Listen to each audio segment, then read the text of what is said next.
പ്രിയപ്പെട്ടവരെ, യോഹന്നാൻ്റെ സുവിശേഷത്തിൽ നമുക്ക് എല്ലാവർക്കും സുപരിചിതമായിട്ടുള്ളൊരു വചനമാണ്. ഈശോ കുരിശിൽ നിന്ന് പരിശുദ്ധ അമ്മയെ നോക്കിയും യോഹന്നാനെ നോക്കിയും പറയുന്നത്. നമുക്കതൊന്ന് വായിച്ച് കേട്ടിട്ട് നമുക്കൊരു ചെറിയ ചിന്തയിലേക്ക് പോകാം. യേശു തൻ്റെ അമ്മയും താൻ സ്നേഹിച്ച ശിഷ്യനും അടുത്തു നിൽക്കുന്നത് കണ്ട് അമ്മയോട് പറഞ്ഞു, സ്ത്രീയെ, ഇതാ നിൻ്റെ മകൻ. അനന്തരം അവൻ ശിഷ്യനോട് പറഞ്ഞു, ഇതാ നിൻ്റെ അമ്മ. അപ്പോൾ മുതൽ ആ ശിഷ്യൻ അവളെ സ്വന്തം ഭവനത്തിൽ സ്വീകരിച്ചു. നമ്മുടെ ചിന്താവിഷയം യോഹന്നാൻ പറയുന്നൊരു വാക്കാണ്, യേശു സ്നേഹിച്ച ശിഷ്യൻ. ഇത് യോഹന്നാൻ എഴുതിയ സുവിശേഷമാണ്. യോഹന്നാൻ തന്നെ പറയാണ്, യേശു സ്നേഹിച്ച ശിഷ്യൻ. യേശു സ്നേഹിച്ച ശിഷ്യനെ നോക്കിയിട്ട് അമ്മയെ ഏൽപ്പിച്ച് കൊടുക്കുന്നതാണ് കാണുന്നത്. യോഹന്നാൻ്റെ സുവിശേഷം അവസാന അധ്യായത്തിലും ഒരു കാര്യം യോഹന്നാൻ ഇങ്ങനെ തന്നെ എഴുതി വെച്ചിട്ടുണ്ട്. പത്രോസ് തിരിഞ്ഞു നോക്കിയപ്പോൾ ഈശോ സ്നേഹിച്ച ശിഷ്യൻ വരുന്നത് കണ്ടിട്ട് ഈശോയോട് ചോദിച്ചു, ഇവൻ്റെ കാര്യം എന്ത്?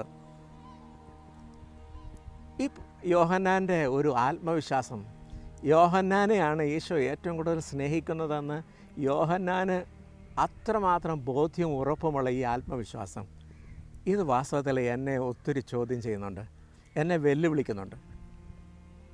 ഞാൻ അന്ന് മുതൽ ധ്യാനിക്കാൻ തുടങ്ങിയ ഒരു കാര്യമാണ്, ഈശോ എന്നെ സ്നേഹിക്കുന്നു എന്നുള്ളൊരു ബോധ്യം എന്തുമാത്രം എനിക്കുണ്ട്.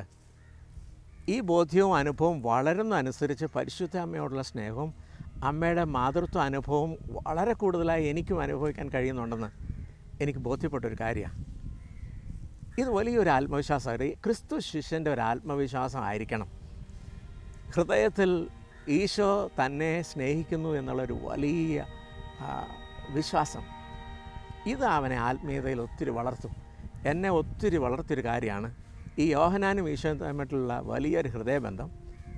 താൻ ഏറ്റവും കൂടുതലായി സ്നേഹിക്കുന്നു എന്നുള്ള രീതിയിലാണ് യോഹന്നാൻ പറയുന്നത്. എല്ലാവരേക്കാൾ കൂടുതൽ യോഹന്നാനെ സ്നേഹിക്കുന്നത് പോലെ യോഹന്നാൻ പറഞ്ഞു വെക്കുന്നുണ്ടോ എന്ന് നമുക്ക് തോന്നിപ്പോകും. അതുപോലെയുള്ളൊരു ആത്മവിശ്വാസത്തിൻ്റെ വാക്കാണത്. വാസ്തവത്തിൽ ക്രിസ്തു അധികം സ്നേഹിക്കുന്നുണ്ട് നമ്മളെ.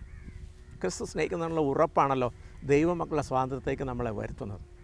പിതാവ് തൻ്റെ പുത്രനെ നമുക്ക് നൽകിക്കൊണ്ട് സ്നേഹിക്കുന്നു, പുത്രനോ തൻ്റെ ജീവൻ പരിത്യജിച്ചുകൊണ്ട് സ്നേഹിക്കുന്നു എന്ന് ഒന്ന് യോഹന്നാൻ 3:16 പറയുന്നുണ്ട്.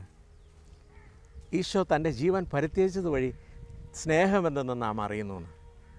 വാസ്തവത്തിൽ ഇതൊരു വലിയ ആഴപ്പെട്ട സ്നേഹം. ഈശോ നമുക്ക് വേണ്ടി മുഴുവനായി തന്നു എന്ന് ഈശോയുടെ മാറോട് ചേർന്ന് കിടന്ന് അവൻ്റെ ചെവിയിൽ ഈശോയുടെ ഹൃദയമന്ത്രണം മുഴുവൻ കേട്ട ഒരാളാണ് യോഹന്നാൻ. നമുക്കും അവൻ്റെ മാറോട് ചേർന്ന് കിടന്ന് അവൻ്റെ സ്നേഹത്തിൻ്റെ വലിയ സംഭാഷണം നമ്മുടെ ഹൃദയത്തിൽ നിറയ്ക്കാം.